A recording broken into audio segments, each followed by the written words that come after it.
¿Cómo están? Muy buenas noches y bienvenidos a este tiempo de tertulia aquí en la 8 Palencia. Seguro que estaban deseándolo. Nosotros también vamos a debatir sobre la actualidad durante los próximos 60 minutos aproximadamente. Una horita de tiempo para compartir este ratito de televisión con todos ustedes, con los fieles a la programación de la 8 Palencia.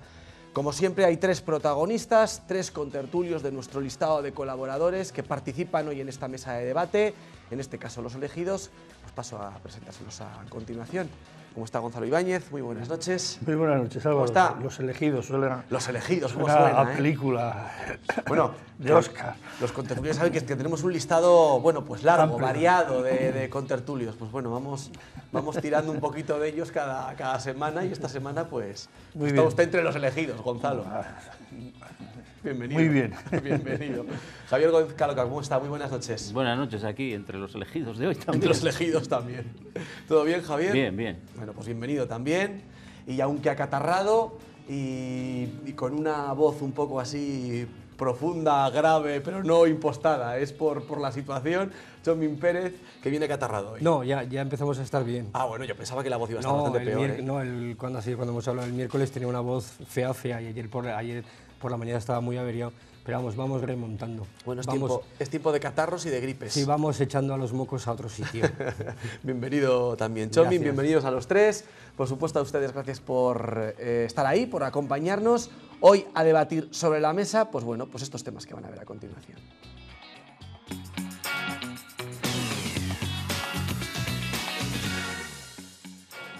Esta semana se ha celebrado el primer Consejo de Ministros del nuevo Gobierno. Son 22 carteras.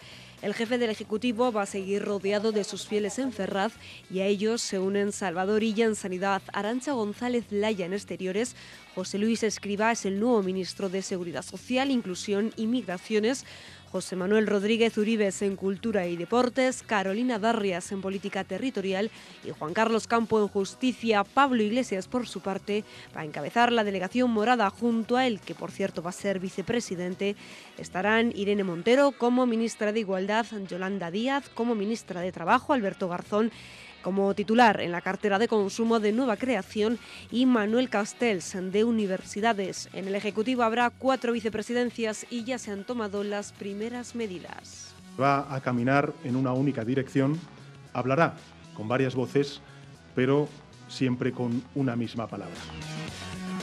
Esta semana ya por fin y esta vez sí arrancaban las obras del nuevo hospital. El primer paso ha sido la demolición de los antiguos almacenes y a partir de ahí la construcción del bloque técnico. La empresa tiene en teoría 6 meses para levantarlo. No es la única noticia, por cierto, que esta semana salpicaba al complejo hospitalario, que continúa siendo uno de los que menor lista de espera quirúrgica tiene de Castilla y León. Hay que esperar de media 45 días. Este es el bloque fundamental, porque ya os digo, es lo que pone en marcha el funcionamiento del hospital. Mejoraremos las urgencias del hospital, mejoraremos la UBI, mejoraremos el laboratorio. Las fuertes lluvias y las riadas de las últimas semanas siguen teniendo consecuencias. Se ha derrumbado parte del puente de Saldaña sobre el río Carrión. No ha habido que lamentar daños personales, pero sí ha generado problemas especialmente a los camiones que tenían que entrar a la localidad. Rápidamente esta misma semana también se han puesto manos a la obra para arreglarlo. Suponemos que ha habido filtraciones o que debido a los grandes caudales que ha soportado el puente durante las precipitaciones acaecidas durante los últimos días de diciembre, habrá provocado algún fallo o alguna socavación. Bueno, lo están viendo, se lo contábamos en el sumario, es el nuevo ejecutivo de Pedro Sánchez, el más numeroso de toda la democracia, cuenta con 22 miembros y 4 de ellos son además vicepresidentes. En él están representados PSOE y PP, los dos partidos de coalición. Bueno, así entramos ya. Has entrado mal. ¿Ha hecho PSOE, PP? No, ya lo saben nuestros telespectadores que es PSOE y Podemos. Unidas Podemos. No creemos aquí un cisma. Coalición, PSOE y Unidas Podemos. Fíjate nuestros contertulios bien atentos. Sí, menudo lío le preparamos. Hay que meter además a los del PP, porque no lo haces con 35. PSOE y Podemos, gobierno de coalición con 22 carteras. Venga, pues ahí vamos. ¿Qué les parece? ¿Qué les parece la cifra? Bueno, la cifra que ha estado sido objeto de debate durante toda esta semana, desde que el domingo trascendieron el número definitivo de carteras y desde que el lunes creo que juraron los cargos ya los nuevos titulares de cada una de ellas. Yo a bote pronto no me planteo ni aprenderme el nombre. O sea, son demasiados. Yo creo que tenía que convalidar, saberse el nombre de todos los ministros, tenía que convalidar oposiciones de notarías o una cosa así, porque es una barbaridad. Y además creo que a muchos de ellos posiblemente se acabe la legislatura cuando sea y no les vamos a conocer ni virtudes ni defectos. Lo único así, en un primer vistazo, yo creo que son demasiados. No sé si son los necesarios o no, pero me parece que había que contentar a todos los que han intervenido. El otro día leía, por ejemplo, que durante la última legislatura de Rajoy, el grueso de las competencias de Pablo Iglesias en la vicepresidencia e Irene Montero como ministra de Igualdad lo llevaba un secretario de Estado de Asuntos Sociales. Entonces, lo que en la última legislatura del PP lo llevaba un secretario de Estado, ahora lo lleva un vicepresidente y una ministra. Y luego el caso curioso de la ministra de Sanidad. No, la ministra de Sanidad en el último gobierno del PSOE, que ahora lo que ella llevaba, ella sola, ahora lo llevan tres. Lo lleva el ministro de Sanidad, Consumo y otra parte Asuntos Sociales con Pablo Iglesias. Entonces, de entrada yo creo que es un gobierno quizás hinchado de gente y a ver cómo va funcionando. Bueno, o sea que defiende el argumento de que se ha incrementado el número de carteras para conseguir hacer un hueco a todos, ya que en un gobierno de coalición con dos representaciones, pues había que incluir a más gente para que nadie se sintiera dañado o agredido. Sí, además yo creo que los que había que incluir eran los que había que incluir, no porque yo creo que en el caso de Unidas Podemos pues han entrado los jefes, así como en el caso de los ministerios, pues hay gente que aparece por ahí que pues en el caso del ministro de Sanidad pues ni le conocemos ni sabemos de su trayectoria. En el caso de Unidas Podemos sí me da la sensación de que había que colocar de alguna manera a Pablo Iglesias, a Irene Montero y a Alberto Garzón, y entonces les hemos dado un ministerio, y ya está. Luego ha salido el de la ministra de Trabajo, que no tengo ningún conocimiento sobre ella, pero yo creo que no es el mismo caso que los otros tres. Más opiniones. Bueno, Javier. Yo creo que si la estructura es buena o es mala, lo dirá la realidad de las medidas que vaya tomando el gobierno y las políticas que se hagan, ¿no? A mí no me gusta decir, pues los otros hicieron parecido, ¿no? Pero sí recuerdo cuando se conformó este año el gobierno de la Junta que hubo críticas, también por su volumen y demás, que la respuesta que se dio por parte del presidente es que los gobiernos de coalición hay que asumir que suponen más carteras. Podemos, pues, y entonces se criticó también, ¿eh? Se criticó, claro. Yo creo que no hay que criticar la estructura, porque la estructura a mí me parece lógica.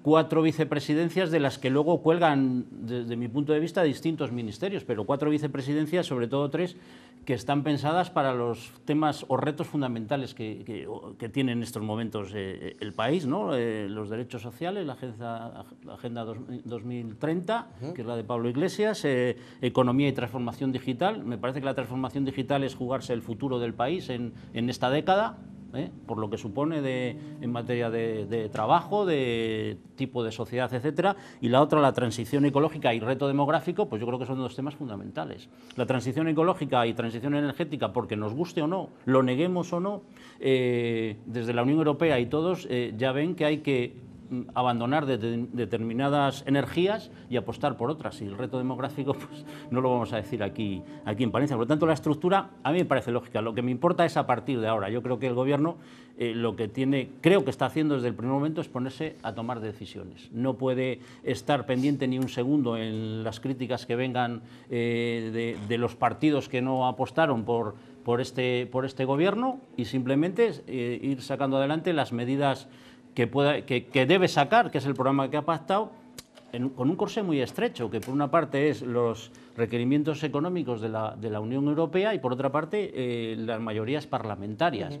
Pero yo creo que si el reto es sacar adelante las leyes de presupuestos para el año 2020, si se sacan adelante la ley de presupuestos para el 2020, mi opinión es que el gobierno va a tener un mandato largo. porque no hay otra alternativa. Es decir, no sería ni barajable la posibilidad que pasó en la anterior legislatura de una moción de censura. ¿Quién va a plantear la moción de censura? Es decir, van a votar una moción de censura la CUP y Vox, aunque votaron en contra de la investidura. Entonces, el reto es los presupuestos del 2020. Y el Gobierno, yo creo que hay que evaluarle según vaya tomando medidas. Sí que estamos viendo lo que pasa siempre, es decir, estamos ya asistiendo a una perversión democrática.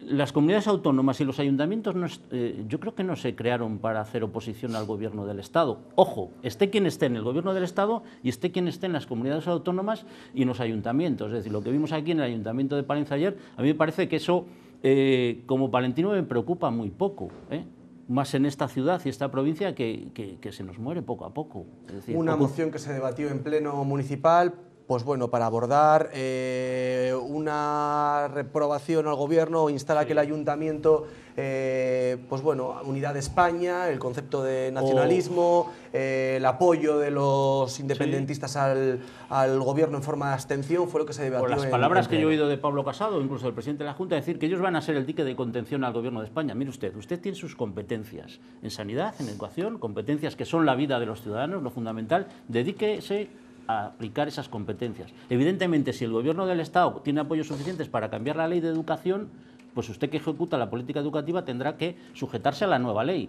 Pero no es su papel hacer oposición al Gobierno del Estado. Su papel es gobernar en esta comunidad autónoma o gobernar en este municipio.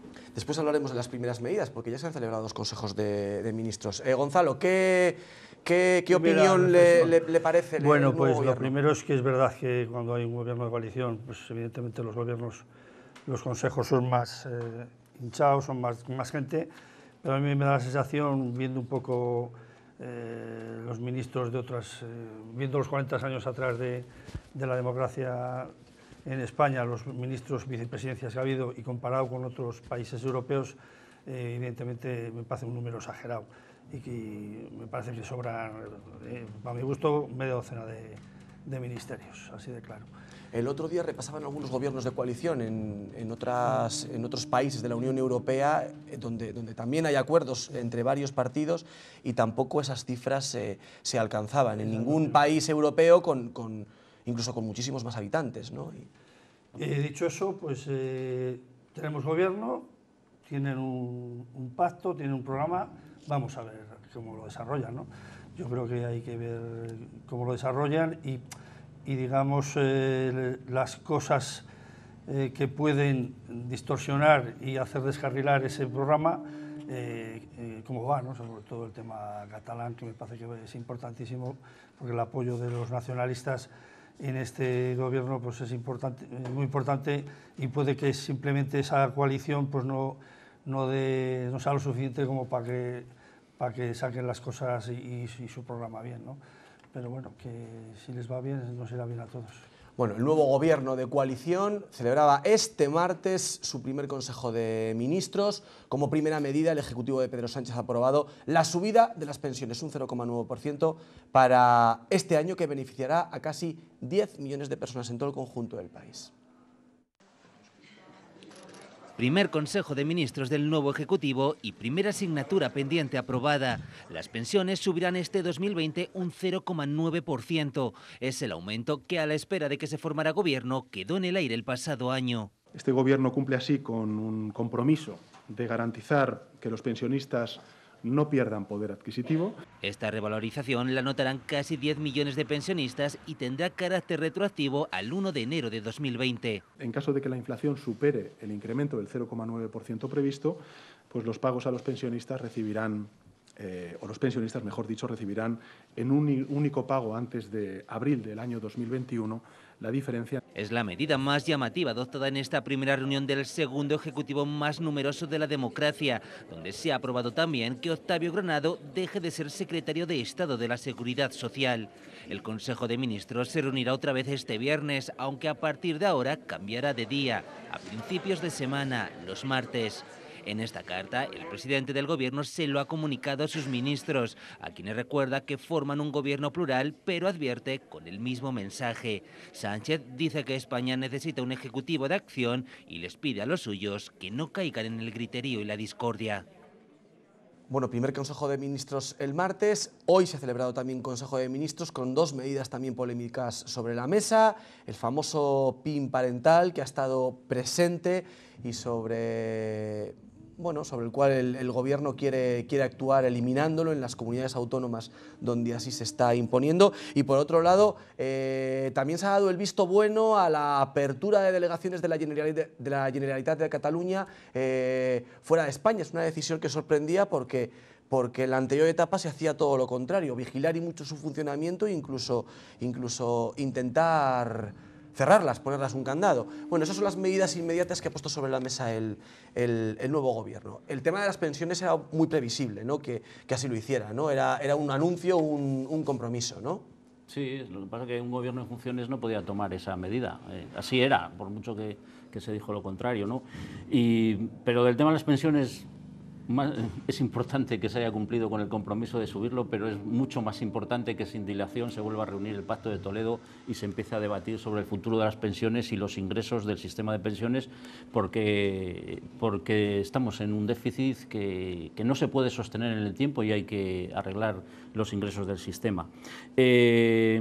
Bueno, tú decías se hará la reapertura de las delegaciones de Cataluña, ¿no? Pero bueno, el debate fundamental desde el punto de vista del Gobierno y de los partidos que lo sustentan, desde mi punto de vista, es quién va a imponer el marco de discusión desde ya y a lo largo de toda la duración del Gobierno. Es decir, ¿le va a imponer la oposición con el debate territorial Cataluña, Cataluña, Cataluña, que ya lo comentamos cuando las elecciones y sus consecuencias tuvo el resultado, o le va a conseguir imponer los partidos que están en el Gobierno y que le apoyan, que es un marco social de reformas laborales, de reformas fiscales, de reformas educativas? Esa es la clave de esta legislatura, ¿no? Yo creo que el Gobierno tiene que intentar sacar adelante sus medidas y explicarlas. Y lo de hoy me preocupa lo del PIN parental. Es decir, me preocupa no solo que se haya aprobado ya en una comunidad como Murcia, que ha sido una exigencia del partido de la ultraderecha, sino me preocupa más lo que he oído antes de venir aquí, que el presidente del Partido Popular ha dado ya instrucciones a sus comunidades autónomas que hagan lo que quieran.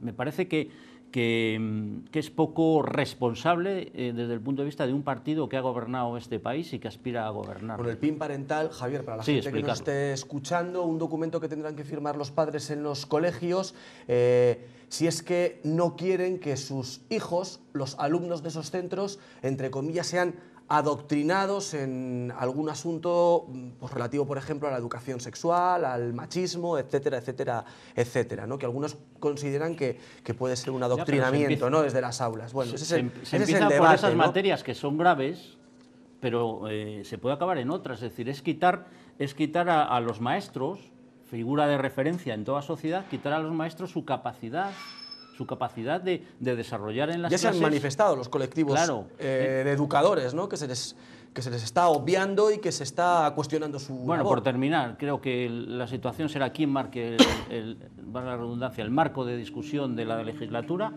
Las mayorías existen, salvo para las leyes orgánicas, que habrá que buscar más mayorías, pero para la mayoría de las leyes que haya que sacar existe mayoría simple suficiente. Y luego el tema de las vicepresidencias, el número, pues depende con quién comparemos, ¿no? Es decir, nuestra Diputación Provincial tiene 2 vicepresidentes para gobernar una provincia con 160 y pocos ya, 660.000 habitantes. ¿Te parece bien que haya 4 en el Gobierno de España? Me parece que haya las que tenga que haber y la evaluaremos. ¿Cuántas tiene que haber? Yo creo que la estructura está bien montada con 4. ¿Crees que 4 sí, porque no es no son vicepresidencias como otra vez, que eran cosas aisladas, sino que de cada vicepresidencia está claramente delimitado que dependen ministerios, ¿no? Y personalmente me parece muy gratificante que se haya elegido un nuevo ministro de Universidades, a Manuel Castells. Primero porque es sociólogo y segundo porque es un científico de referencia en el mundo. Entre las 10 personas científicas más citadas en el mundo está este hombre. Es decir, es una persona que en el año 1993 escribió un libro que se llamaba La Sociedad Red, en la que ya planteaba lo que estamos viviendo ahora, la transformación digital, etcétera, etcétera. Creo que, hombre, le pilla con 74 años, pero creo que puede ser un gran ministro de universidades. Sabes que lo primero que ha dicho es ¿quién no hubiera separado la ministerio? Pues sí, claro, pero ha dicho, pero no vamos a tener el problema de coordinarnos, ¿no? Pero él ha dicho sí, que no hubiera, ciencia y universidad no lo hubiera separado. Yo quizás tampoco. Pues el hecho es que está separado. Sí. Ese es el hecho, esa es la realidad. Chomin, A ver, medidas varias que le cosas. veía tomando nota. No, a ver, a las medidas, yo creo que hay un problema bastante más grave que las medidas. Yo creo que la España que hemos conocido se ha acabado. Se ha acabado. Vamos ahora a otra cosa que no sé cuál es. No tengo especiales motivos para que me guste. Está hablando del debate territorial. No, estoy hablando de la España que hemos conocido del 78 hasta aquí. Está muerta. Vamos a otro sitio, no sé a cuál. ¿Dónde se desarrolla el debate? Yo creo que es una pregunta fundamental. Llevamos ya pues, 5 años de inestabilidad en el que el debate no está en el Parlamento, está en otros sitios, está en las redes, está en los debates de la Sexta, está en no sé dónde, está para aquí, está para allá. De la telepalencia. En las de telepalencia. Iba a decirlo a continuación. Sí. Muy bien, Javier. Muy bien. Lo que pasa es que igual deberían vernos más a nivel nacional, un aviso. Tiempo lo pueden ver en poco a poco. YouTube. Entonces, ¿dónde se desarrolla el debate? A mí me gustaría que el debate se desarrollara en el Parlamento, que para eso lo tenemos. Lo que pasa es que yo con el Parlamento, me duele decirlo, pero confío poco. Confío poco porque yo creo que al Parlamento van a debatir para llegar a acuerdos y encontrarse y tirar todos para el mismo sitio, pero creo que no hay voluntad ninguna para llegar juntos a ningún lado. Yo creo que al debate, al Parlamento vamos a darnos voces y a decirme esto es así, no estoy de acuerdo, esto es así, para un lado o para otro. Entonces, el debate se debería desarrollar en el Parlamento y no lo veo yo tan claro. Y luego yo creo que hay demasiada judicialización y politización por todos los lados. Y yo creo que se podría llegar a consensos. Con esto del PIN parental, que yo no lo veo nada claro. No lo veo nada claro porque confío en los maestros donde va mi niño al cole. Confío mucho en ellos. Y si no confiaran, no estaba ahí mi niña. Pero claro, por un lado, yo entiendo perfectamente que hay que respetar la labor de los profesores, en los que confiamos nuestros hijos, pero el Estado no puede decir lo que ha dicho hoy la ministra, de que en ningún momento los padres pueden pensar que los hijos les pertenecen. Entonces, igual sí que la ministra me debería aclarar a quién pertenece mi hijo. Igual se tenía que haber quedado callada. Pues pero es que de esas hace muchas, la ministra de Educación. Entonces, que me lo aclare, porque si mi hijo no me pertenece a mí, que creo que mi hijo se pertenece a él, pero desde luego tengo más responsabilidad yo con mi hijo que ella. Y tengo más responsabilidad yo con mi hijo que el maestro. Tienes razón, pero Hombre, ya desde hace años con la ley del menor, sí, por así decirlo, los hijos sí. dependen más del Estado que de los padres. Sí, pero es que Pero tienes razón. Nos cargamos los derechos humanos. Que este asunto también viene inmediatamente Claro, después de un debate que ha estado presente, el tema de la elección de centros, en el que la ministra Celaá también y luego que cuando fue cuestionada por lo que dijo. Cuando estamos hablando de despolitizar la justicia o desjudicializar la política, yo creo que lo que no podemos es, desde el minuto cero de esta legislatura, unos y otros, asustándonos con recursos. O sea, yo creo que hay que volver a una vida parlamentaria sosegada en lo que se pueda, donde haya un debate que lleve a algún sitio, porque si no, yo no sé.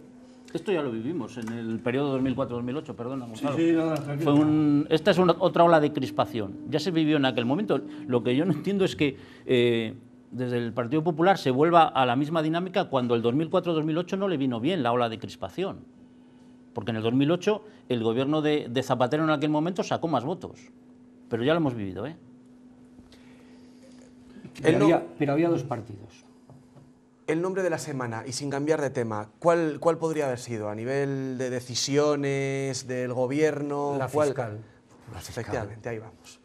El nombre de la semana, bueno, pues quizás sí que podría ser el de Dolores Delgado, que será la nueva fiscal general del Estado. Además, ya parece que la decisión está tomada y avalada por todas las partes que así tienen que hacerlo. Organismo encargado, ya saben, de supervisar estos meses la fase ejecutoria de las penas, además del proceso. La tormenta desatada no ha sido solo política. Jueces y fiscales creen que se puede comprometer la imagen de imparcialidad del Ministerio Público.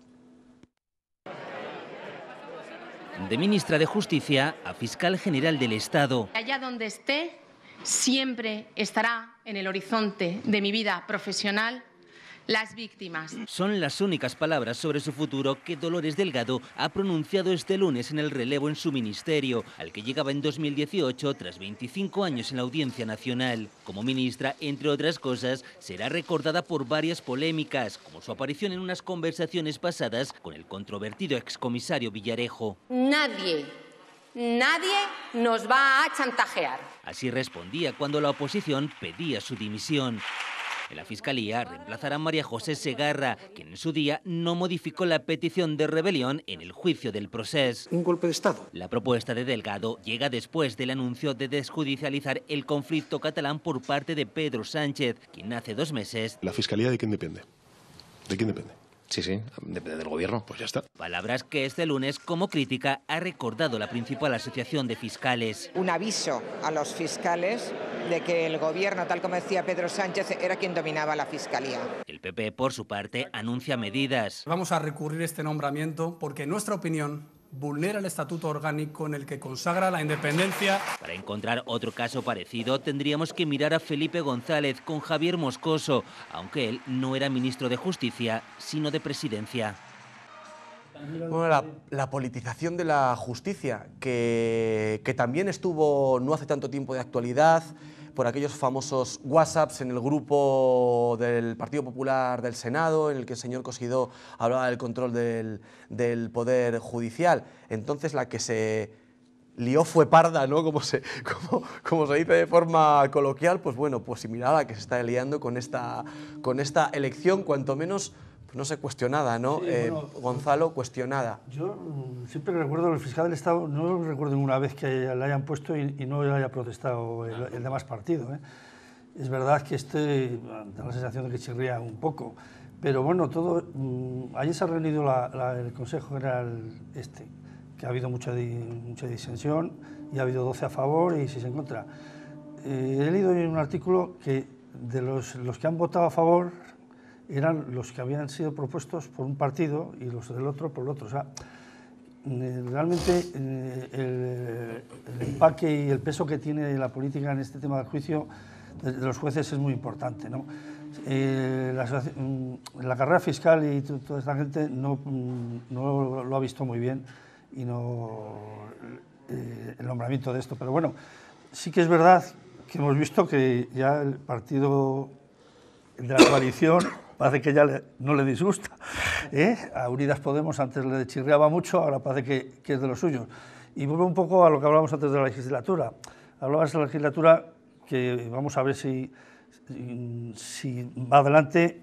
Si hay presupuesto, si no, nada. Sí, pero yo pienso que la oposición el que vaya bien no va a depender de la oposición que haga PP y Ciudadanos, va a depender del tema con los nacionalistas, cómo lo traten. Y realmente ahí estamos pues un poco vendidos y pillados, ¿eh?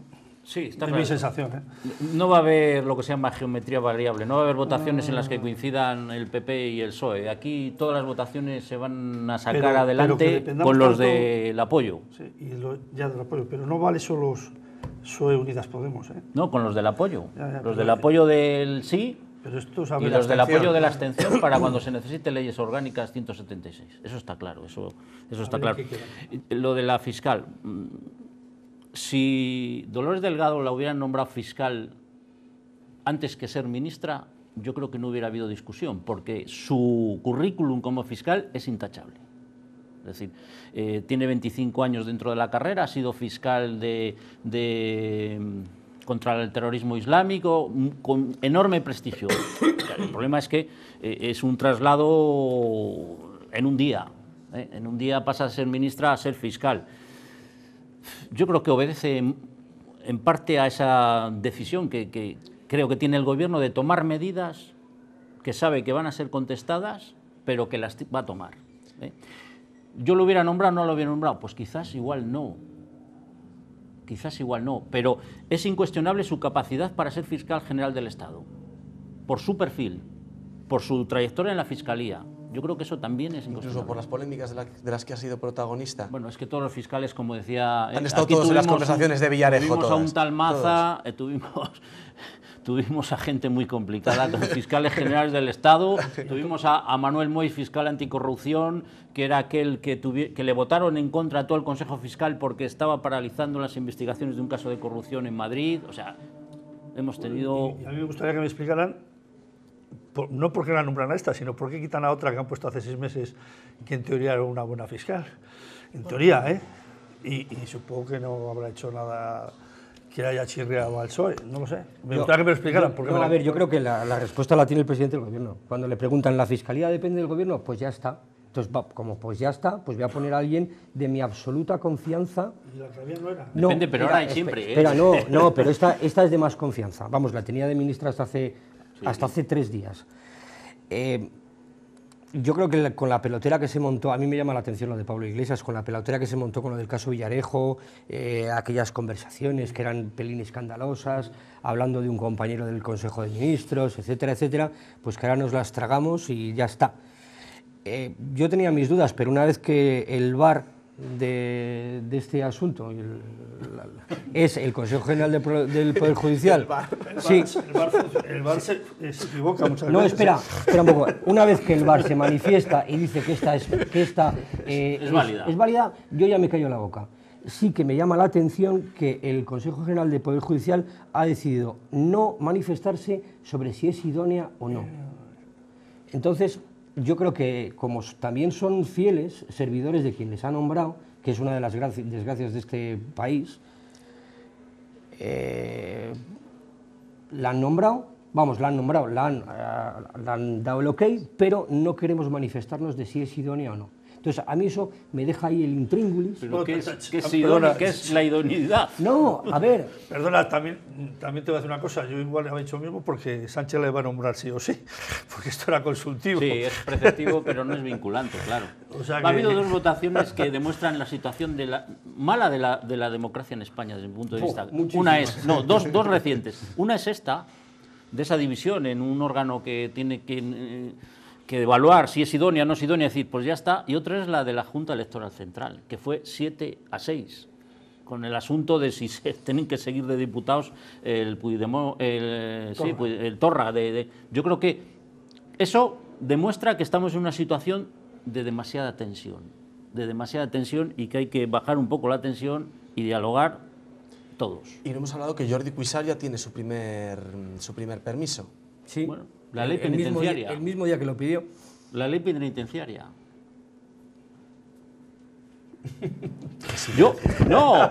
Cuando la sentencia... Puedes opinar, yo oí una entrevista al presidente del PNV, le preguntaban, porque ya se decía esto de si iban a tener 2º grado, 3er grado y demás, y él lo dijo, yo creo bien claro, dice, la ley es un todo.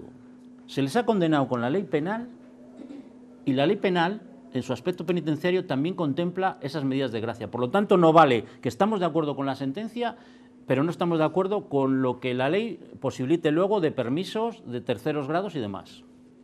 La ley penitenciaria. ¿Cuántos picos de debate nos está dando esta situación para la tertulia? Y lo que te rondaré, Moreno. Que cuando tengamos presupuestos...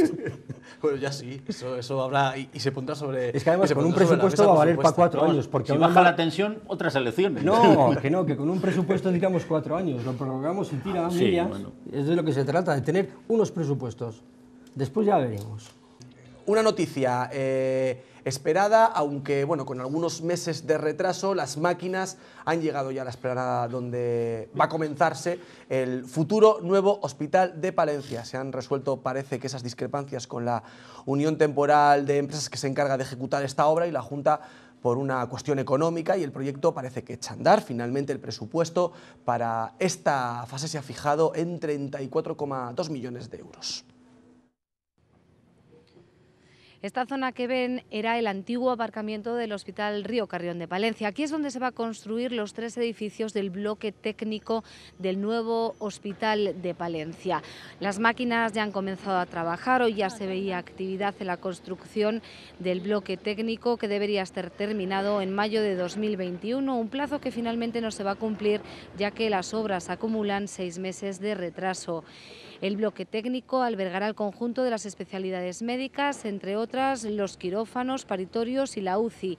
También estará el servicio de urgencias, que pasará de 29 a 36 puestos. El presupuesto para su construcción asciende a los 34,2 millones de euros. Era una imagen muy esperada tras los retrasos en la construcción del nuevo hospital. Las máquinas ya están en el antiguo parking del río Carrión y han comenzado las labores de derribo de estos almacenes. Ya han empezado las máquinas, ya las actuaciones de derribo, ¿no?, de los edificios que se van a derribar para empezar la construcción del bloque técnico del hospital. Las obras empiezan con 6 meses de retraso por las discrepancias entre la Junta y las empresas constructoras acerca del presupuesto. A día de hoy quedan pendientes de ejecutar 34,2 millones de euros después de restar los otros 2 millones que costaron las obras del nuevo parking. El presupuesto se produce en un año, se produce la adjudicación, pero después eso se va retrasando durante tiempo, los precios cambian normalmente y bueno, hay discrepancias, ¿no?, entre lo que es el primer contrato, la de adjudicación, y la ejecución de la obra.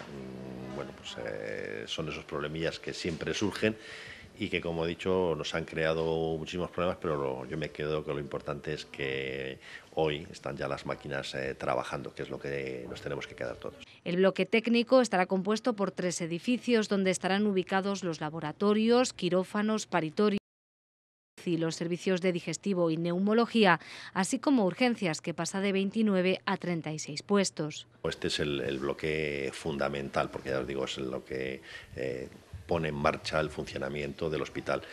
Mejoraremos las urgencias del hospital, mejoraremos la UBI, mejoraremos el laboratorio. Tras la construcción del bloque técnico a finales de 2021 llegarán los edificios de hospitalización, que se ubicarán en el mismo lugar donde están los actuales. Bueno, pues parece que todos los problemas con la empresa, que en principio era la principal traba para que estas obras no arrancase, ya se han resuelto. Lo que no sabemos es si existen otros problemas, porque bueno, se vienen acumulando retrasos desde hace muchísimo tiempo, bueno, desde su inicio, desde que se planteó sobre el papel, ¿no? Ha sido un proyecto que ha venido cargado de retrasos y de problemas. ¿Me ves el pelo que tengo? Sí, sí, Gonzalo. Pues, cuando lo anunciaron tenía pelo y era negro. Ahora no tengo pelo y cano. Es que del anuncio quizás hace ya más de 20 años. No sé, pero vamos,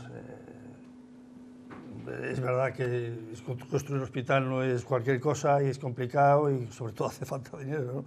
Y los presupuestos es importante, pero yo creo que ha habido unos retrasos en el inicio pues, lamentables, ¿no? Entonces yo creo que es un hospital además que por su construcción y por los años necesita ya la sustitución y yo creo que se ha alargado muchísimo en el tiempo, pero vamos, si avanza, si se cumplen ahora estos plazos que dicen, bienvenido sea.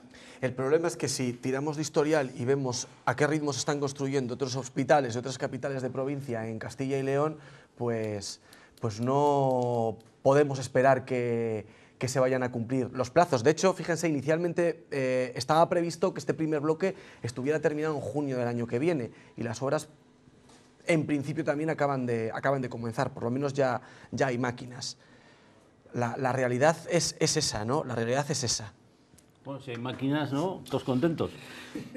Los hospitales tardan mucho en hacerse, como dice Gonzalo, pero tardan más si no hay dotaciones presupuestarias todos los años en condiciones. En un hospital puedes tardar en hacerle 20 años, que más o menos puede llegar a tardar hasta que se abra, ¿no? O puede hacerse en 5 años, pero eso depende como tú presupuestes, ¿no?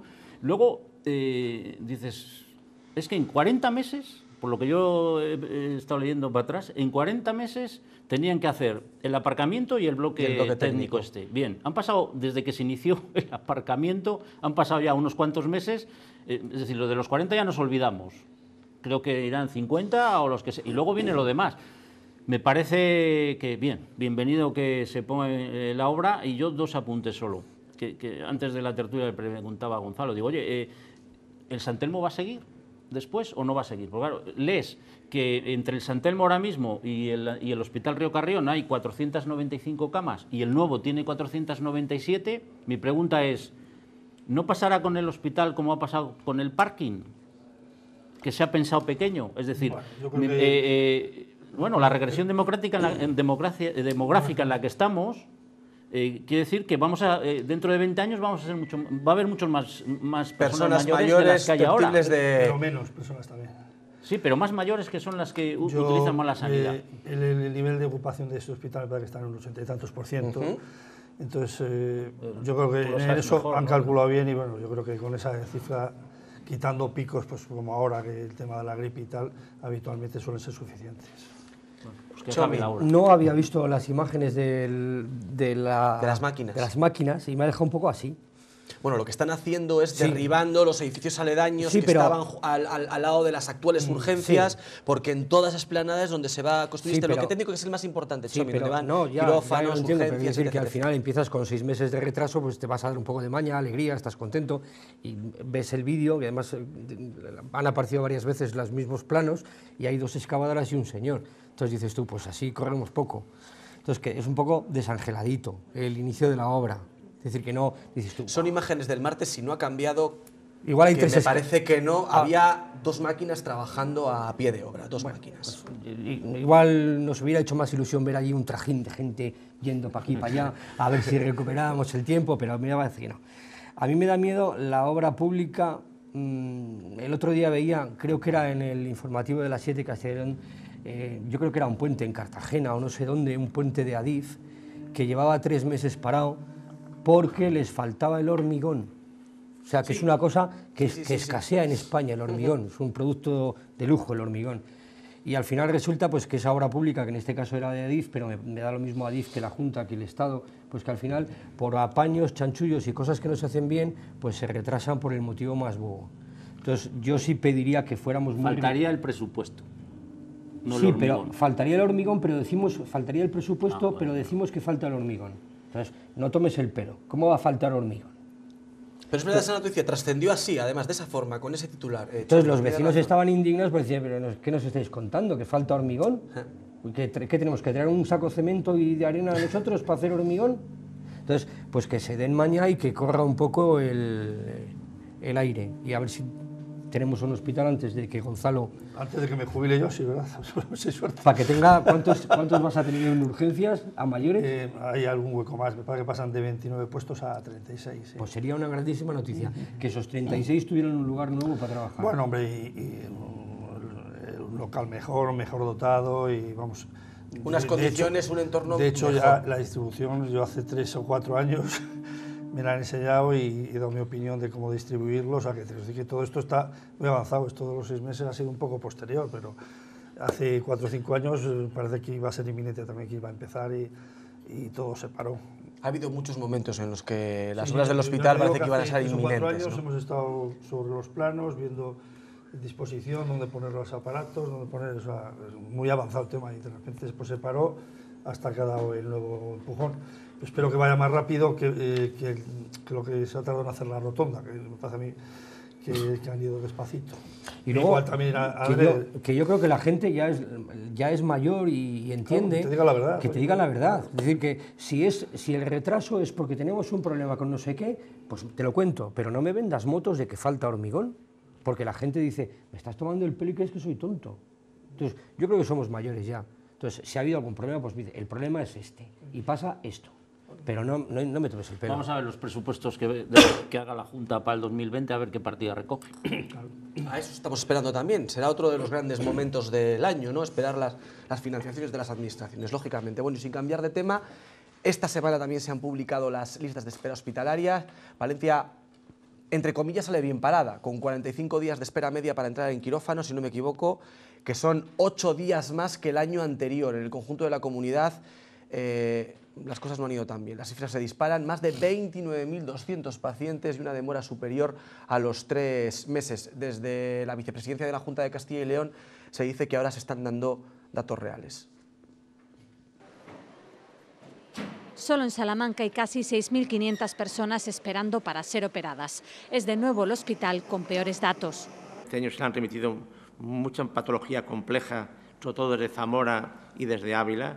Burgos, Miranda de Ebro, León, Salamanca, Zamora, Medina del Campo y el río Ortega también tienen más personas esperando. De la falta de quirófanos, en otro lo que nos han faltado han sido anestesistas. Pero también la herencia recibida. Tengo la sensación de que el equipo anterior ha utilizado una filosofía, el que venga detrás querré.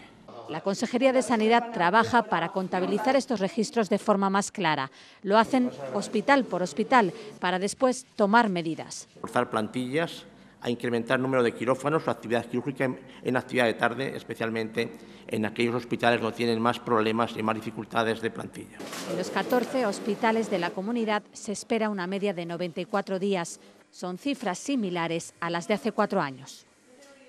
Fíjense, una media en todos los hospitales de la capital de 94 días, en Palencia estamos en 45, o sea, que quiero decir que estamos tirando mucho de refranes, nos podemos dar con un canto a los dientes, ¿no? Iba a decir. Hombre, yo creo que el hospital nuestro en esos aspectos lleva unos años funcionando muy bien. 45 días quiere decir que prácticamente no hay, porque es hasta 30. En cuanto a medir, tienes razón, las listas de espera, esto se puede maquillar de una manera. Lo que hacen ahora es medirlas de una manera diferente a antaño. Lo que sí que es verdad es que Palencia está, yo creo que es la que menos tiene, ¿no? Una de las que menos, sí. En cirugía y luego en consultas externas un poco peor, pero bien también. Y además comparado con otras comunidades también las cifras no son nada malos. Pero yo creo que lo que hay que hacer es seguir trabajando e intentar mejorarlo, no caer en autocomplacencia y medir bien, porque yo creo que es importante, tanto en sanidad como en todos los temas de funcionarios y esto, el tema es medir bien los temas. Es decir, si un servicio de urología en Segovia, en Ávila, en Zamora, en hospitales parecidos al nuestro, pues medir qué actividad tienen, cuántos profesionales tienen, todas las variantes y analizarlo y tomar decisiones. Lo que no se puede hacer es tomar valoraciones unilateralmente, ¿no? Hay que sentarse y valorarlo bien y luego pues las listas de espera, si deciden hacerlas de esta manera, pues me parece bien y sobre esa tienes una base para seguir trabajando e intentando mejorar. Yo un poco que añadir a lo que ha hecho Gonzalo, que lo conoce mejor, ¿no? Solo una cuestión, es decir, pues hay que valorar también el trabajo de todos los profesionales del hospital de Palencia, ¿eh? Yo creo que será parte fundamental de que dentro de... A nadie le gusta la lista de espera, pero dentro de lo que es el problema, que estemos mejor, seguramente obedece a la profesionalidad al esfuerzo de los profesionales, y el esfuerzo de los profesionales que no siempre están siendo bien tratados por la Administración, por la Junta de Castilla y León. Y por otra parte, es que con estas cosas no se puede hacer ni populismo ni demagogia. Es decir, el candidato en su momento del PP a la Junta de Castilla y León no puede decir en campaña que va a acabar con las listas de espera en un mes, porque eso es engañar. Entonces, lógicamente, ahora salen estas cifras y le dicen, usted miente, ¿ve cómo miente? Es que no se puede arreglar en un mes. El camino de arreglarlo es lo que dice Gonzalo, ver dónde se necesita más personal, dónde funciona bien, hablar con los profesionales y poner en planes de trabajo adecuados, ¿no? Champi. A mí se me escapa. Yo creo que habrá profesionales de la sanidad, estoy hablando de profesionales de la sanidad, que tendrán capacidad suficiente para analizar datos y ver qué pasa en un sitio para que la cosa funcione mejor y qué pasa en otro sitio para que la cosa vaya con más retraso. Entonces yo creo que los políticos tienen que confiar mucho en esos responsables de la sanidad, que saben analizar esos datos y proponer cosas desde lo técnico para implementar lo que dicen. Si esto es mejor hacerlo así, pues mira, yo tengo que fiarme de lo que me dicen los profesionales, en este caso de la sanidad, y tirar por ahí. Claro, porque es lo que hablamos siempre cuando hablamos igualdad. Igualdad es que a una persona de la comunidad, sea de un lado o de otro, si te que haces una colonoscopia, el tiempo de espera sea parecido, no que en una provincia sea mes y medio y en otra un año. Eso es lo que es desigualdad y que no se puede consentir. Y para eso están gestores para atajarlo, ¿no? Bueno, hemos hablado en otras ocasiones de este asunto, pero bueno, lo retomamos por la actualidad. Bueno, los efectos de las riadas, ¿no? Recordarán esas precipitaciones intensas que se registraron en toda la provincia, especialmente en la zona norte durante las últimas semanas de diciembre, provocaron daños en muchos municipios, especialmente de la montaña palentina. Se lo contábamos, lo que ocurrió en Barruelo y en otras tantas localidades de la zona norte, pero bueno, hay efectos que llegan incluso con unos días o semanas después. Esta misma semana se venía abajo parte del puente de Saldaña, en la comarcal 615, además, que es una carretera fundamental, un eje de comunicaciones para la montaña palentina, pues fundamental para el tránsito de muchos vecinos. Se venía abajo precisamente por el efecto que esas fuertes lluvias, que las riadas habían provocado en la estructura del puente. Cortado al tráfico por derrumbe, así ha quedado el puente de Saldaña, una consecuencia más de las últimas riadas. Suponemos que ha habido filtraciones o que debido a los grandes caudales que ha soportado el puente durante las precipitaciones acaecidas durante los últimos días de diciembre, habrá provocado algún fallo o alguna socavación que no era perceptible desde la parte superior. Afortunadamente, en el momento del desprendimiento, el puente estaba vacío. Previsiblemente, a lo mejor, pues por el tránsito de algún camión, que esto estaría, pues, la forma que está, ha acabado de ceder. Este puente de 22 arcos es uno de los emblemas patrimoniales de este municipio de Saldaña. Comenzó a construirse a finales del siglo XVI, pero otras riadas a lo largo del siglo XVII le dejaron en estado de ruina en otras tantas ocasiones. Parece que la historia vuelve a repetirse. Hay desperfectos y daños en otras partes, pero la Junta, que ya se ha comprometido a su arreglo, garantiza que en enero de 2019 se hicieron estudios que determinaban que se encontraba en perfecto estado. Este puente no presentaba ningún daño estructural importante. Es imprescindible, claro, es la comunicación que tenemos en la zona norte con toda la zona sur. O sea, la montaña palentina, el acceso es este. Se buscan alternativas al tráfico. Los grandes lo estamos desviando por la P240, por la Serna. Y lo tuvimos por el pueblo. Aunque el municipio cuenta con otros 2 puentes de acceso. Bueno, pues un efecto más de esas riadas. Perjuicio especialmente importante para los transportistas porque, bueno, los desvíos que se pueden habilitar, tampoco hay otra fórmula, es desviarles por la carretera de la Serna, es una carretera estrecha, hay que hacer unos cuantos kilómetros de más y estamos hablando efectivamente de una carretera que es un eje transversal, ¿no?, en la provincia de Palencia para comunicar la capital o para comunicar más bien a los vecinos de la montaña con el resto de la provincia de Palencia. Es verdad que la Junta de Castilla y León se ha comprometido a arreglar los desperfectos cuanto antes y, de hecho, las máquinas también están trabajando en el puente para arreglarlo cuanto antes. Bueno, es que es urgente que lo arreglen cuanto antes, porque esa carretera es la que va de Palencia a Guardo. Si ya Guardo y toda esa zona tienen problemas de comunicación con la famosa línea verde y los radares de posición, si ahora con este problema, pues sobre todo el transporte de camiones y demás a Guardo se hace muy difícil, ¿no? Entonces, que se pongan a ello. Es carretera competencia de la Junta de Castilla y León. Es autónoma, claro, no de la Diputación. La famosa carretera, Gonzalo, en la que han colocado las líneas 600. verdes, los radares de tramo, los dispositivos para ahuyentar a la fauna animal para evitar accidentes. Esta carretera experimental que tenemos en Palencia. Y bueno, la verdad es que las lluvias han sido... Yo estuve en Navidad en la montaña y han sido terribles. Sí. Además, la mayoría, salvo esto, la mayoría de los desperfectos son por encima de los embalses. Por encima del embalse de Aguilar, por encima del embalse de Campo Redondo y demás. Y los desperfectos han sido enormes.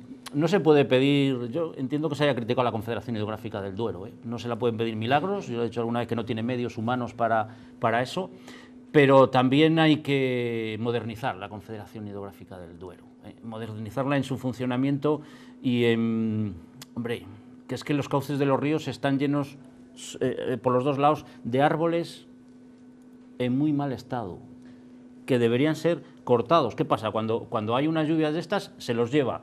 El río lleva el árbol y van haciendo diques y eso es lo que está pasando. Entonces, hay que limpiar los cauces de los ríos, pero desde arriba.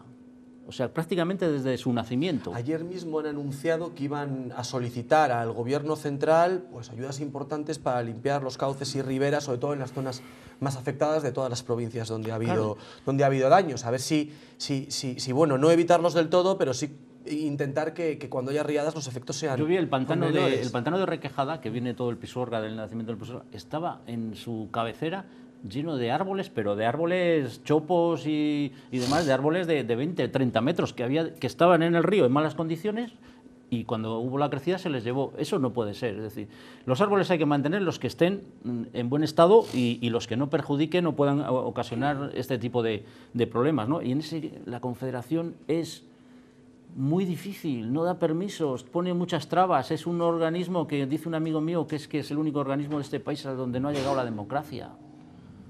Depende de la Junta, claro. La Federación. No. Del Ministerio. Del Ministerio es el Gobierno central, sí. Bueno, del Ministerio, ahora no sé de cuál dependerá. Medio Ambiente, ¿sabes? En cualquier caso, del Gobierno central, no de la Junta de Castilla y León. Medio Ambiente. El otro día mostrábamos también a nuestros telespectadores una situación en Quintana del Puente, que es otro de los municipios que cuando el Pisuerga viene crecido el agua se desborda, hay un tapón, además es que se veía perfectamente el tapón debajo del puente, que bueno, ahí está desde tiempos madera acumulada, residuos, maleza, que perjudica, ¿no? y que provoca... Te iba a preguntar si hay árboles en la Antadilla, en el Pisuerga, ¿o no? Allí, afortunadamente, bueno, también este año ha habido riada por aquella zona, ¿eh? Sí, también ha habido riada, sí.